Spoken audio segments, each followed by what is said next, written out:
Assalamualaikum warahmatullahi wabarakatuh. Syukur alhamdulillah kawan-kawan sekalian, kita berjumpa kembali di Jejak Semesta 65 Channel. Saya berharap bahwa kita semua tetap dalam keadaan sehat walafiat, selalu dalam lindungan, bimbingan, dan pertolongan Allah Subhanahu wa taala, Tuhan semesta alam. Kawan-kawan sekalian, kembali kita kali ini menyampaikan suatu informasi penting, yaitu hasil survei Capres Cawapres dari lembaga survei Carta Politika, ya, yang kemudian diberitakan oleh, berita ini dikutip dari Kompas TV, ya. Kita petik dari Kompas TV tentang hasil survei Capres Cawapres untuk pemilu 2024 yang akan datang.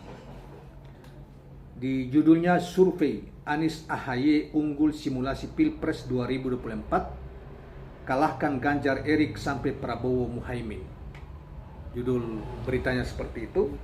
Kawan-kawan sekalian, sepengetahuan saya, kawan-kawan, atau mungkin juga teman-teman juga sudah tahu sepanjang mengikuti sejarah tahun kemarin, ya, soal lembaga survei Carta Politika yang pemiliknya adalah Gunarto Wijaya.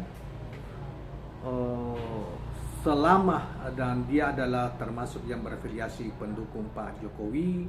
Lembaga surveinya kemudian berulang-ulang menegaskan dalam wawancara-wawancara yang bersangkutan juga selalu memberi dukungan kepada Ganjar Pranowo dan menganggap bahwa Ganjarlah yang paling pantas melanjutkan kepemimpinan Pak Jokowi pasca Pak Jokowi selesai 2024 yang akan datang.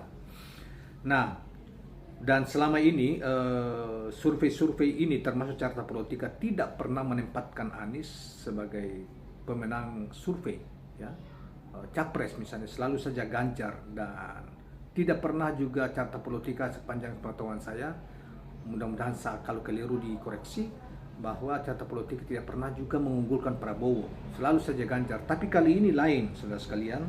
Hari ini makanya ketika Carta Politika merilis hasil surveinya kali ini, berarti ya ini yang sesungguhnya sebetulnya terjadi, ya, sebagaimana yang sudah saya mengatakan sejak dari tahun lalu, dari akhir tahun lah yang lalu, bukan sekitar bulan Agustus Juli ke sini sampai akhir Desember. Saya meyakini dan mempunyai informasi-informasi penting dan pelacakan terhadap, saya kan orang kampung, orang di bawah, di masyarakat di bawah sering nanya, dan rata-rata masyarakat itu kalau 10 orang kita tanya, hampir relatif 7-8 orang mengatakan Anies yang mereka akan pilih. Yang sisanya ya kadang-kadang Ganjar, kadang-kadang Prabowo, atau kadang orang lain. Sehingga hampir nyaris kita tidak percaya bahwa lembaga-lembaga survei seperti MSMRC, lembaganya Burhanuddin Muhtadi, lembaganya yang lain-lain yang selama ini dianggap sebagai lembaga istana yang mainstream, selalu saja menjagokan orang lain di luar Anies, walaupun Anies selalu berada di dalam posisi urutan kelompok ketiga besar, Ganjar, Prabowo, dan Anies, atau Ganjar, Anies, dan ini. Tetapi ada lembaga-lembaga survei yang lain yang tidak boleh dikata bukan mainstream, tetapi seperti AIPO, Indonesian Political Opinion, Deddy Kurnia Sabo, minggu kemarin malah dia sudah merilis bahwa Anies unggul dari semua kandidat yang lain, dan jauh unggulnya, itu kurang lebih 37% dibanding Ganjar 29%, Prabowo di bawah lagi 27 apa berapa persen gitu loh. Nah, kemudian hari ini, ya saudara sekalian, kita nanti akan bacakan hasil survei yang ini oleh Carta Politika. Carta Politika, ya.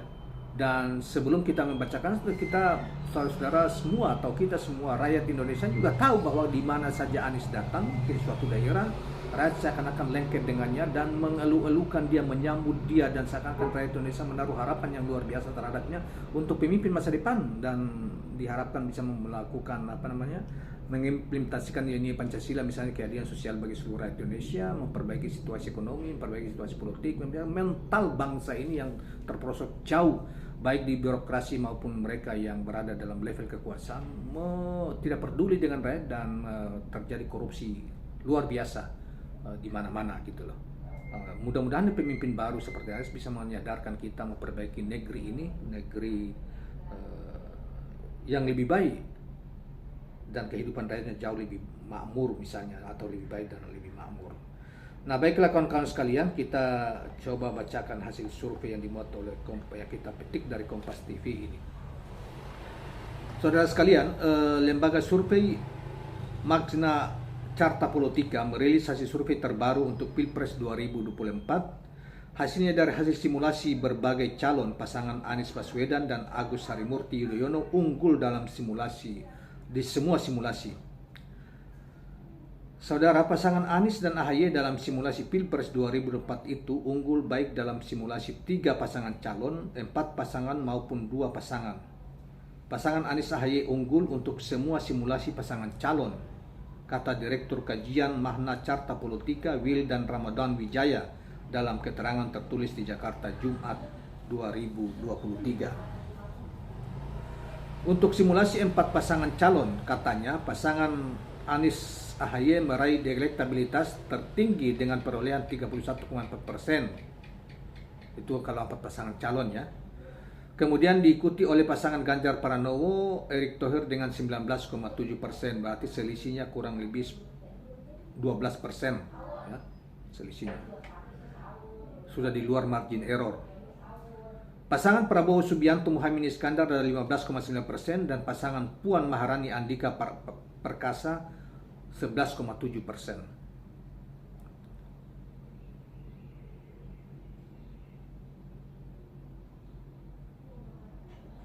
Sementara itu yang belum menentukan pilihan atau tidak menjawab sebanyak 21,3%. Berikut ini adalah simulasi 3 pasangan. Dalam simulasi 3 pasangan, pasangan Anies AHY masih unggul dibanding dengan pasangan lainnya dengan elektabilitas sebesar 37,8%. Nyaris hampir sama dengan temuan AIPO kemarin ya, minggu kemarin, Deddy Kurniasyah mengatakan 37,7% gitu ya Anies elektabilitasnya. Kemudian diikuti oleh pasangan Prabowo Subianto sebesar 24, pasangan Prabowo Subianto Puan Maharani sebesar 24,7%.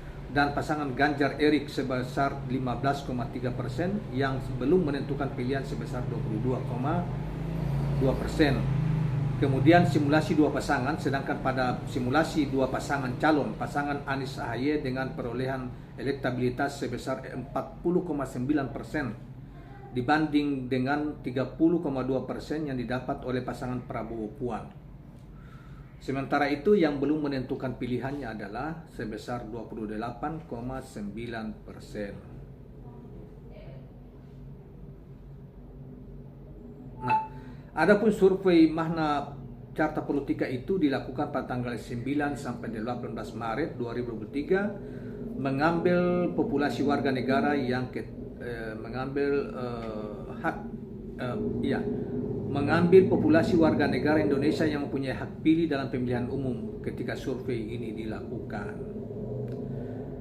Nah, kemudian saudara sekalian dikatakan bahwa sampelnya diambil di 34 provinsi dan populasi dipilih secara acak sebesar 2.000 responden dengan margin error 2,9% pada tingkat kepercayaan 95%. Kemudian saudara sekalian, adapun sampai saat ini belum ada pasangan capres ataupun cawapres yang definitif. Saya kira capres dan cawapres yang sudah memenuhi syarat definitif ya Anies Rashid Baswedan ya. Hanya Anies ya, karena cawapresnya juga memang belum. Tapi kalau dia katakan bahwa capres dan cawapres yang belum itu benar juga, terpasang ya. Tetapi untuk capres hanya Anies yang sudah memenuhi syarat. Yang lain belum. Prabowo masih, Gerindra, PKB masih belum ini, kemudian PDIP juga belum mengumumkan calonnya, KIB juga belum mengumumkan calonnya. Oleh karena itu, saudara sekalian, yang baru memenuhi syarat sebagai capres adalah Anies Rashid Baswedan dengan dukungan dari Demokrat, PKS dan Nasdem serta Partai Umat atau Partai Umat atau Partai Baru. Komisi Pemilihan Umum menjadwalkan pendaftaran bakal calon presiden dan wakil presiden dijadwalkan pada tanggal 19 Oktober sampai 28 November 2022 yang akan datang. Ya, saya kira demikian kawan-kawan sekalian, itulah berita dari Kompas TV dan dari hasil survei Carta Politika. Ya, dan tadi kita sudah memberi intro tentang Carta Politika ini. Lembaga survei ini yang selama ini merupakan afiliasi dukungan penuh terhadap Pak Jokowi dan boleh juga dikatakan juga Ganjar Pranowo yang selama ini mereka selalu berada dalam posisi itu. Dan hari ini mereka umumkan jadi ada dalam minggu ini kalau tidak salah ya, awal minggu Deddy Kurniasa, kemudian di akhir minggu Mahna Carta Politika mengumumkan surveinya relatif sama tentang temuan mereka bahwa memang Anies jauh meninggalkan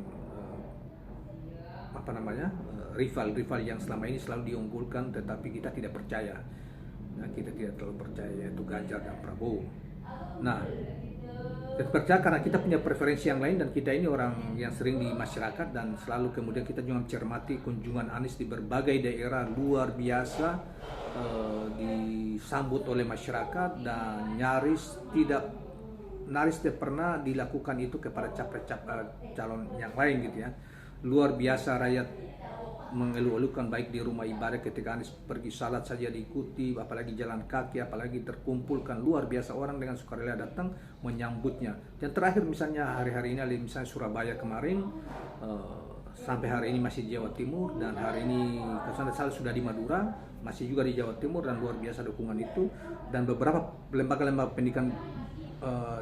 lembaga-lembaga pendidikan Islam yang besar ya, seperti pesantren Jawa Timur telah memberi para kiai-kiai memberi support dan dukungan terhadap Anies Rashid Baswedan. Jadi saudara sekalian, saya kira sepanjang tidak ada masalah yang besar ya yang hadang capres ini, saya kira agak sulit untuk ditandingi. Dukungan rakyat butuh perubahan dan rakyat membutuhkan figur yang tepat untuk Indonesia ke depan. Karena itu tidak heran kalau misalnya hari-hari ini terjadi pergeseran hasil temuan survei yang sangat signifikan. Justru Anies yang hari-hari ini memimpin. Sebelumnya Anies itu sudah memimpin dari akhir tahun yang lalu. Cuma ada beberapa lembaga survei yang tidak terlalu terkenal mengungkap itu, dan selalu lembaga-lembaga yang mainstream yang selalu berafiliasi dengan Istana Negara dan diduga berafiliasi dengan dananya dari oligarki itu selalu saja mendominasi pemberitaan yang selalu menempatkan Anies di urutan kedua, ketiga. Tetapi di beberapa lembaga survei justru sudah menempatkan, ya tidak mainstream, sudah menempatkan Anies, dan hari-hari ini sudah mulai juga muncul Anies, dan agak sulit untuk dibohongi, rakyat ini dibohongi. Karena di mana-mana Anies, sebagaimana yang kita katakan, di mana-mana disambut dan luar biasa disambut, sekali lagi disambut dan ini oleh masyarakat luar biasa di berbagai tempat yang dia kunjungi. Nah, kawan-kawan sekalian, demikianlah apa yang kita sampaikan pada kesempatan ini. Semoga mencerahkan, terhibur, dan jangan lupa subscribe, like, dan share channel ini. Assalamualaikum warahmatullahi wabarakatuh.